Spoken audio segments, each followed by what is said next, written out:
Y aquí seguimos intentando explicar Cacesa, a qué se dedica. Ahora queremos contar un poco para toda la gente que nos escuche de mercados internacionales. Vamos a contar un poco cómo funciona Cacesa. Lo primero es cuáles son los principales mercados internacionales que tiene la empresa, que tiene Cacesa.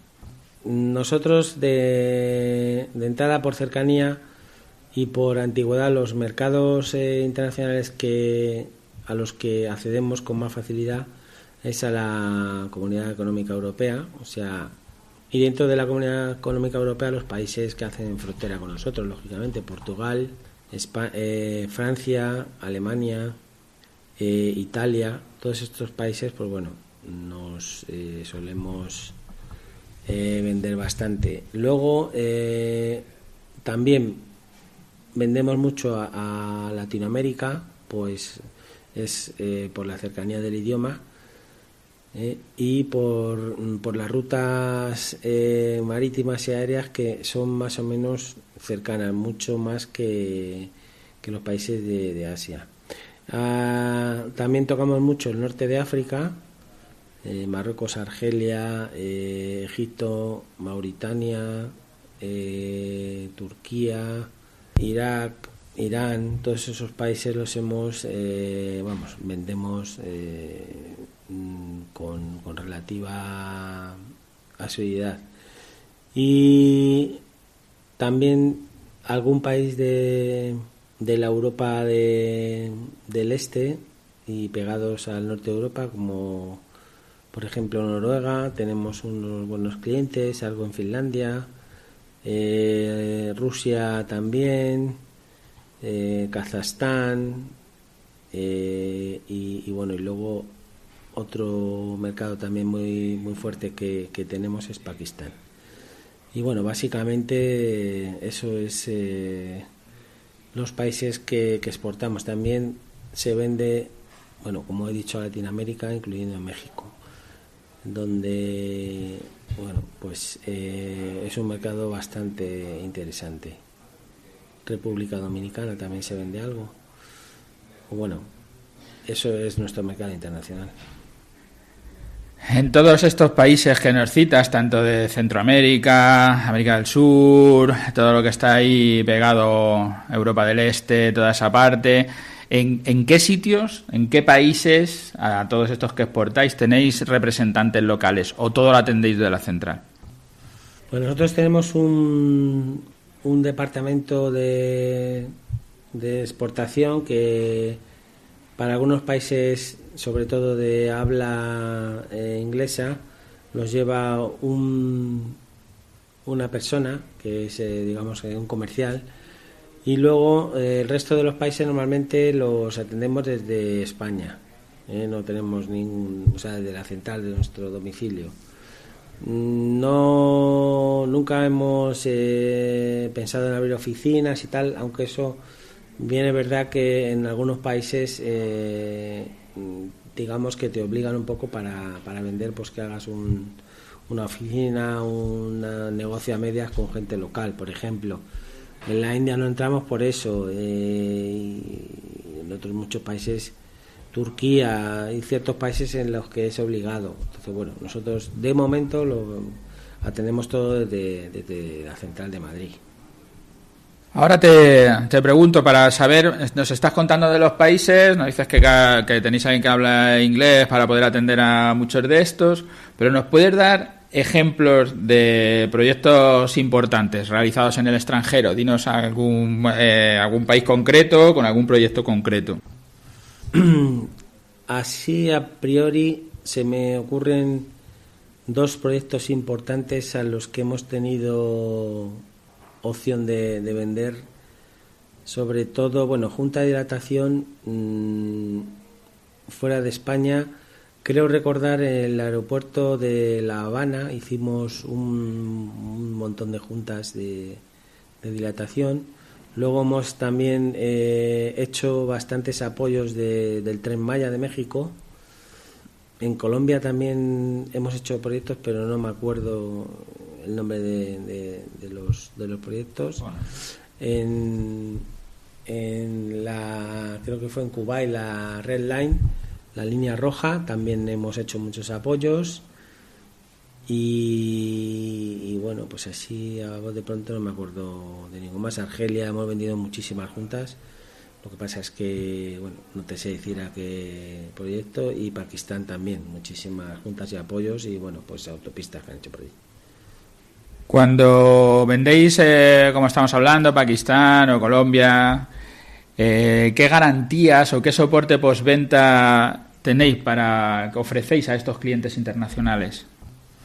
Bueno, estos elementos que vendemos nosotros, siempre hay un montador, con lo cual la garantía nosotros la damos sobre los materiales, no sobre la pieza terminada y montada, porque depende mucho de cómo lo monten el resultado que da la pieza. Entonces, lo que sí hacemos nosotros es dar garantías sobre los materiales.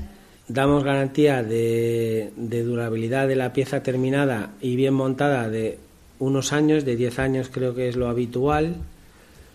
Y luego lo que sí también garantizamos es que cumple el marcaje CE, y por ejemplo en México, Estados Unidos y países de América suelen estar vigentes las normas AS.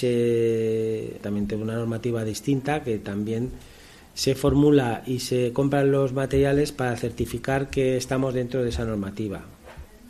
Como nos dices, que preparáis estos materiales que encajan con las normativas de los países a los que tienen que llegar, pero ¿cómo hacéis los envíos fuera de España? ¿Qué compañías de transporte utilizáis o cómo resolvéis el tema de los envíos de todos los materiales que fabricáis aquí en España? A ver, nosotros cuando trabajamos con el extranjero, si está en el mismo continente, normalmente la logística es terrestre, y si está fuera del continente, pues a América, que exportamos habitualmente, a Pakistán se suele hacer a través de vía marítima, por contenedores. Y en cualquiera de los sitios donde vende siempre hay soporte del aéreo, que en algunas ocasiones pues también nos ha pasado que hemos hecho unos apoyos que valían 10 y el transporte valía 25, pero bueno, el cliente los quería y se ha tenido que mandar por avión unos apoyos a México, que pesa una barbaridad, pero bueno. O sea, logísticamente lo que hacemos es eso, trabajar con vía terrestre, marítima y aérea. O sea, tocamos. ¿Solo resolvéis vosotros? O no, lo resolvemos nosotros o le damos la opción al cliente que lo resuelva él. Pero vamos, da igual, una u otra opción, llegamos al destino, llegamos al cliente y tenemos agentes de aduana nosotros, y el cliente cuando se lo hace él, pues igual. O sea, al final tenemos experiencia. Nos damos la opción al cliente de una cosa u otra. Para el tema de los pagos, a quien nos lea, nos escuche, vea esto, para el tema de los pagos internacionales, ¿cómo lo hacéis? ¿Lo hacéis transferencias? ¿En qué divisas? ¿Cómo hacéis el tema de los pagos? A ver, nosotros siempre el cobro de las ventas nosotros siempre lo hacemos en la moneda local, que es el euro. Entonces el cliente nos paga en su moneda y se hace la conversión a través del banco y nos paga los euros que le pedimos. La forma de pago, bueno, depende mucho en el continente al que estemos vendiendo. Normalmente la Unión Europea, es que de cuando éramos jóvenes. En la Unión Europea se suele vender a 30 días, y la gente que nos compra son, salvo Italia, que es un país muy parecido al nuestro, los demás países, Portugal, Francia, Alemania, Noruega, Reino Unido, a Rumanía. Bueno, si son países de la Comunidad Europea que tienen una solvencia conocida, como son los países nórdicos, los Alemania, etcétera, pues les damos 30 días por transferencia. Que son unos países de Europa un poquito más así, como Italia, como Rumanía, como Bulgaria, como tal, pues pagan antes de salir el material y se acabó. Y luego, cuando exportamos, normalmente solemos cobrar una parte por adelantado para poner el pedido en marcha, porque son pedidos de importes grandes, y luego, antes de embarcar, solemos cobrar por transferencia el resto del pedido. antes en alguna ocasión se ha usado crédito documentario o remesa documentaria, pero cada vez menos porque supone un coste grande y al final el cliente se entiende que al ser material europeo, pues que lo tiene que pagar así, como cualquier país que exporta. ¿Qué medidas adoptáis para asegurar la calidad, la conformidad de los productos en mercados extranjeros? Ya nos decías que, por ejemplo, Estados Unidos tenían otras normativas distintas al nuestro sello de la Unión Europea, de la CE, pero en otros países, Pakistán o, no sé, como decías, a Cuba, que habéis hecho ahí unos juntas de dilatación para el aeropuerto, ahí como las medidas de calidad o los sellos de calidad no son iguales en todos los lados, o con lo que estáis haciendo aquí es suficiente porque en otros lados ni siquiera tienen esos procesos de calidad. Normalmente el cliente, o sea, los países a los que vendemos tienen sus propias normas de calidad y lo que hacemos es ajustar los materiales a su normativa. O sea, si ellos tienen que cumplir la normativa de México, por ejemplo, que tiene que ser el caucho de unas características, el acero de unas características, pues se compra que se ajusta a las características que ellos quieren. ¿Cómo lo garantizas eso? ¿Cómo das la garantía esa? Pues 1, con los certificados de fabricación. 2, se hacen ensayos en laboratorio, internos y externos, se hacen auditorías de SGS antes de enviar la mercancía. Al cliente se le envía toda la normativa de calidad donde se justifica que cumplen lo que ellos, o sea, lo que sus normas nos indican. Y bueno, pues así es como garantizamos la calidad. Lo que sí está garantizado siempre es que cumple la ISO, está garantizado siempre que son los materiales de las normas. Normalmente el marcaje CE vale para casi todos los sitios, pero si no vale marcaje CE, pues las normas que tengan ellos. La ASTM en México y bueno, en Pakistán, pues Pakistán es un país un poco que se dejan, o sea, te ponen, no tienen tanta normativa, ¿no? Digamos que un poco admiten casi todo. Pero bueno, nosotros siempre vendemos con unos mínimos de calidad, a pesar de que, bueno, en esos países pues casi puedes vender de todo. Pero bueno, también es verdad que a veces nos creemos que el país, por estar ubicado en una zona pobre del globo, pues nos creemos que no tiene normativa, y muchas veces la normativa que aplican en algunos países del tercer mundo es mucho más exigente que a lo mejor en un país pues como Noruega o como Alemania. O sea que cada país tiene sus normativas, pero el hecho de ser pobre o rico tampoco nos indica que vaya a ser más o menos exigente con las normativas que tiene. Por ejemplo, ahora hemos sacado una partida en Mauritania de unos apoyos para un acceso al aeropuerto, así, porque no es un país que tenga muchas carreteras, pero las normas las tienen claras y el acero tiene que dar unas características que no se dan aquí en Europa, el caucho tiene que cumplir una serie de características que no se dan en Europa, sino que son muy inferiores en Europa a las que nos exige ese país, que teóricamente es un país en vías de desarrollo o del tercer mundo, no tan desarrollado como Europa, pero sí, tiene una legislación. Por el tema del calor, el desierto, a lo mejor ahí tienen que. Claro, tiene una legislación bastante exigente con el tema de apoyos sin juntas. Pero vamos, que te adaptas porque tienes o sea, al final tú desarrollas mezclas y si la mezcla tiene que cumplir X característica de ozono, pues la haces que cumpla esa. ¿Y cómo lo justifica? Pues haciendo ensayos dentro de los laboratorios, o sea, laboratorios internos hacen ensayos y se justifica con el resultado del ensayo, que siempre da bien, claro. Para hacer todo esto que estás comentándonos, toda esta exportación, todo este trabajo que hacéis dentro de España, dentro de Europa y en otros continentes, ¿cuánta gente estáis trabajando? ¿Cuántos sois en la fábrica actualmente? Pues nosotros normalmente venimos siendo sobre 20 personas, o sea, la horquilla está entre 15 y 25 más o menos. Ahora mismo pues somos 20, 21, 22, mañana viene más trabajo, somos 23, pasado falta trabajo, somos 21, y en esa más o menos nos bandeamos sobre los 20 trabajadores. Y de esas 20, 25 personas, ¿qué tipos de perfiles profesionales son los que contratáis? ¿Qué tipo de gente está trabajando? ¿Qué tipo de perfiles? Pues la verdad es que nosotros la facilidad tenemos facilidad a la hora de contratar gente porque realmente no le pedimos ninguna experiencia, porque nosotros tenemos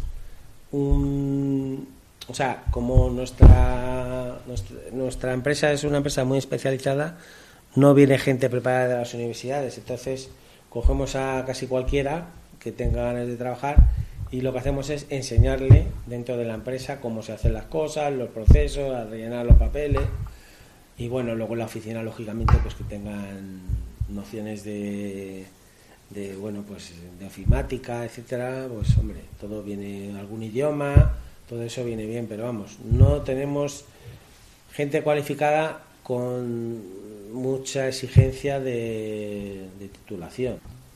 Si alguien de los que nos lea o nos escuche quisiera mandaros su currículum, ¿qué es lo que tiene que hacer? Pues si alguno está interesado en trabajar, pues enviarnos su currículum a nuestro correo electrónico a nombre del Departamento de Personal, lo analizamos y si nos interesa pues lo ponemos en una bolsa de trabajo, y cuando falta gente pues lógicamente vamos viendo los currículum que hay y vamos seleccionando a la gente así. ¿Cómo pueden los clientes internacionales, estos que nos dices, de todos los países, me da igual, sea Pakistán, que sea América del Sur, cómo pueden esos clientes internacionales tener soporte técnico o asistencia en caso de problemas con el producto, cuando surge algún problema, algo que va mal, cómo se pone en contacto con vosotros? Normalmente los clientes, cuando el producto no da el resultado que ellos quieren, lo que hacen es enviarnos un correo electrónico con fotografías y con el problema que tienen. Entonces nosotros lo que hacemos es analizar la documentación, ver si normalmente son cosas que se pueden recoger y enviar nuevas, con lo cual se hace el cambio, y si son problemas pues más técnicos o por ejemplo apoyos que están montados en unas estructuras o algo que no se pueda transportar, sino que ya está puesto en la obra determinada, nosotros nos desplazamos donde sea del mundo a ver los problemas que dan y con el cliente de la mano vamos al sitio, vamos a la obra y buscamos una solución. Lo que pasa es que en muchos casos, como son cosas que se montan, en la mayoría de los casos suelen dar problemas porque hay mal montaje, ¿entiendes? O sea, un apoyo, recuerdo ahora mismo una obra que hicimos en Argelia, que fuimos allí porque claro, eran muchos apoyos y tal, y había que ir, y resulta que los apoyos estaban mal montados, porque el apoyo tiene que ser un soporte que quede perfectamente plano y que apoye perfectamente en el pilar, y que el puente donde apoya sea perfectamente plano. Bueno, pues nos encontramos que los apoyos estaban mal puestos y que te cabía la mano entre medias. Entonces, ¿qué pasa? Que el trabajo lo hace una parte del apoyo y se destroza, porque eso, aunque los apoyos cuando se calculan, si tienen que soportar 10 toneladas, se suele poner que soporten 100, pero claro, si solo apoya un piquito, pues claro, se jode el apoyo. Entonces, vamos allí donde haga falta. No tenemos el límite de presupuesto si tenemos que hacernos responsables de cualquier obra, cualquier cosa mal hecha, y bueno, luego tenemos también un seguro de responsabilidad civil muy alto, pues si hubiera algún problema pues tenemos soporte para cualquier problema. Y lo que sí hacemos es, en el caso de que la culpa sea nuestra, nosotros vamos con el mea culpa y pagamos lo que sea necesario hasta que el cliente quede contento. A eso que nos cuentas de que vais y devolvéis lo que sea, te pregunto si existe alguna política específica de devolución o de garantía para ventas fuera de España. Bueno, la política es la política nuestra es que el cliente quede contento, fuera o dentro, donde haya que ir, y sin ninguna limitación económica.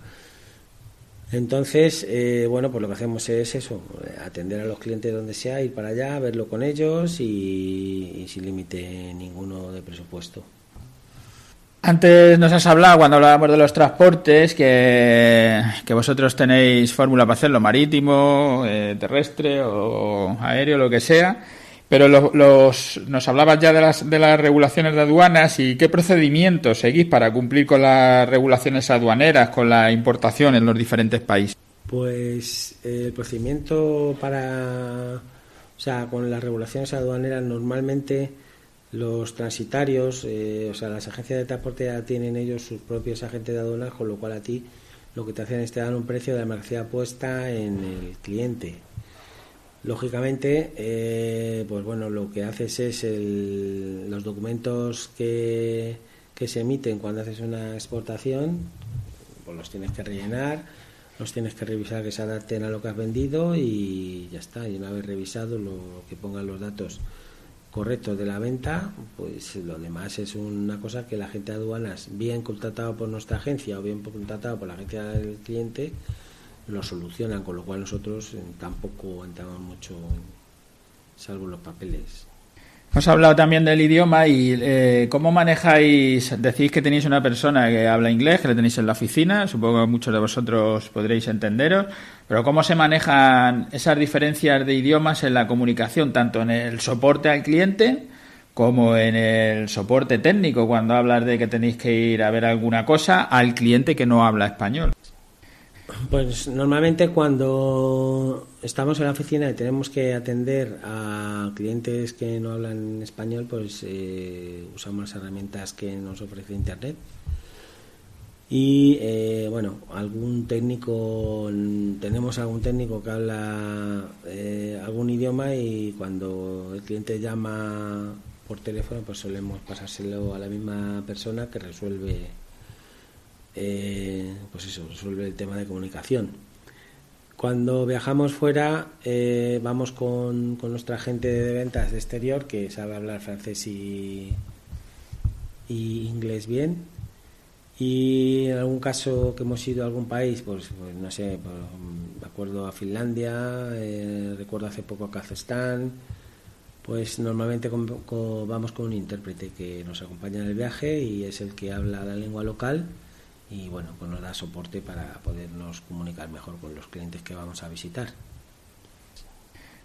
¿Cómo impacta la fluctuación en los cambios en las tasas de cambio, lo que nos hablabas de que a veces pues cuando os pagan desde otros países aceptáis moneda extranjera, que se hace el cambio en el momento en el banco? Pero ¿cómo afecta eso en ese cambio de precios con los clientes internacionales? ¿Tenéis que rehacer presupuestos o una vez que se da ya queda hecho y con la divisa que sea? Pues como te comentaba, nosotros siempre vendemos en euros, con lo cual ese problema ya no lo tenemos. No lo tenemos porque es el cliente, o sea, no trabajamos con seguros de cambio ni nada de eso, porque bueno, nuestra estructura no nos da para ese tipo de herramientas. Financieramente, en ese sentido, estamos un poco atrasados, pero bueno, siempre al final el euro es una moneda muy fuerte en el mundo y bueno, que no hay ningún problema para que la gente nos pague en euros. Sí es verdad que eso nos hace a veces ser poco competitivos con algunas exportaciones, porque si el cliente que, por ejemplo, de Sudamérica le ofreces el producto en dólares, siempre se asegura un cambio a lo mejor más ventajoso, o en Pakistán muchas veces hemos perdido operaciones porque los fabricantes de Turquía ofrecen el producto en otra moneda y bueno, sí es verdad que nos afecta en algún sentido a veces en pérdida de ventas, con lo cual es un punto que bueno, tenemos que estudiar. ¿Utilizáis alguna estrategia de marketing? ¿De alguna manera os publicitáis o en otros países para que os conozcan clientes de otros países en estos mercados extranjeros? A ver, nosotros lo que hacemos básicamente es poner la página web en todos los idiomas posibles para que quien acceda ya tenga la facilidad de leerlo en la lengua que mejor entienda. Y luego muchas veces lo que nos ha venido bien es las misiones comerciales que hacemos a través de la Cámara de Comercio de Madrid, que es, bueno, siempre te preparan las visitas, te dan todo lo necesario para que en el país que vayas no tengas problemas de comunicación. O sea que además de la web, también con la Cámara de Comercio hacéis ferias, salís fuera para que os conozcan los clientes. ¿Qué iniciativas de sostenibilidad, de responsabilidad social empresarial tienen lugar en estas operaciones internacionales o en general en vuestra fábrica? Nosotros lo que en este tipo de iniciativas ahora últimamente lo que estamos haciendo es reducir al máximo los embalajes plásticos. Este año vamos a poner paneles solares para nuestra propia con nuestro propio consumo.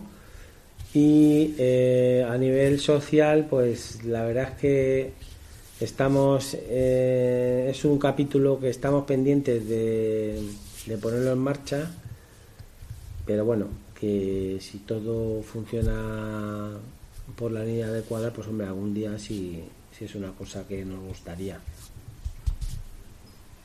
Cuando nos hablas de que en México hay una tipo normativa o en Pakistán otra, lo que nos decías, que países del tercer mundo que parece que van a tener, como Mauritania, que tendrían como menos restricciones, pero no es así, que a veces las tienen más. Pero ¿cómo aseguráis cumplir las normativas internacionales de calidad y de seguridad en los productos? ¿Cómo sabéis cuál es la normativa de Mauritania o la de cualquier otro país donde vais a llevar el producto? A ver, las normativas de cualquier país, cuando te piden el cliente el precio de los apoyos, normalmente te manda junto con la solicitud de oferta las normas que tienen que cumplir los materiales. ¿Cómo aseguramos eso? Pues con los proveedores.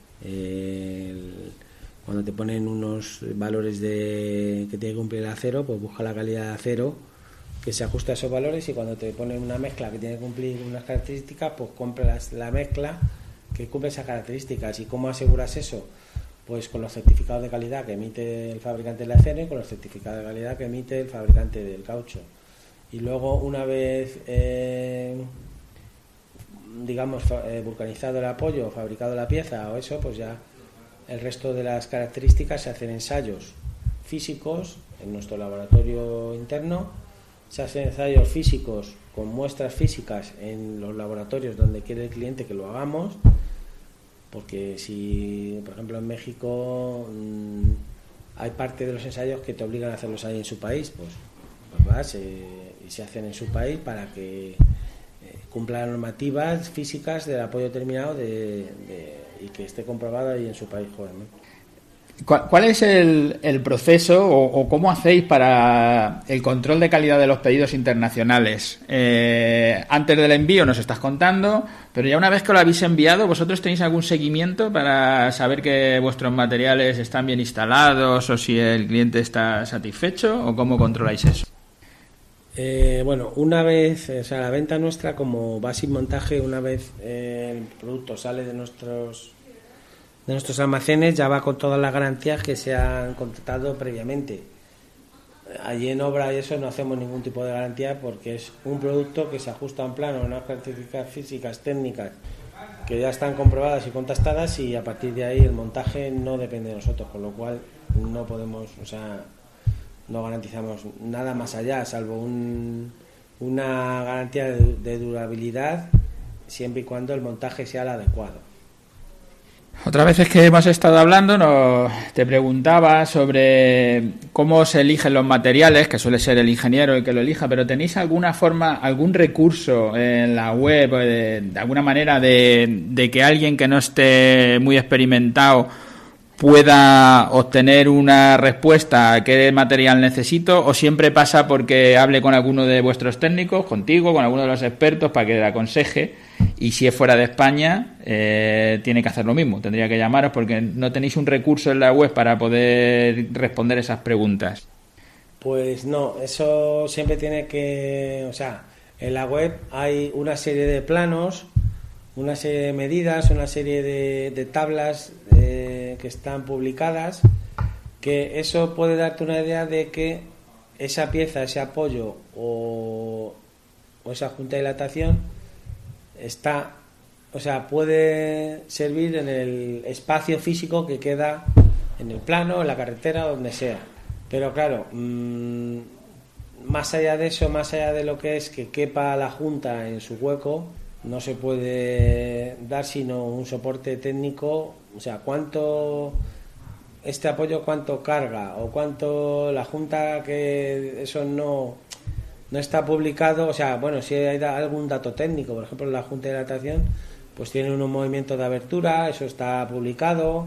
O sea, al final hay una serie de puntos que sí que te definen el producto que tienes que utilizar, y si eso no te ayuda a definir el material que tienes que utilizar, pues ya puedes consultarlo a nosotros y mandando los datos técnicos que tengan que cumplir, nosotros te decimos que sí o no, o adaptamos algo para que te dé solución.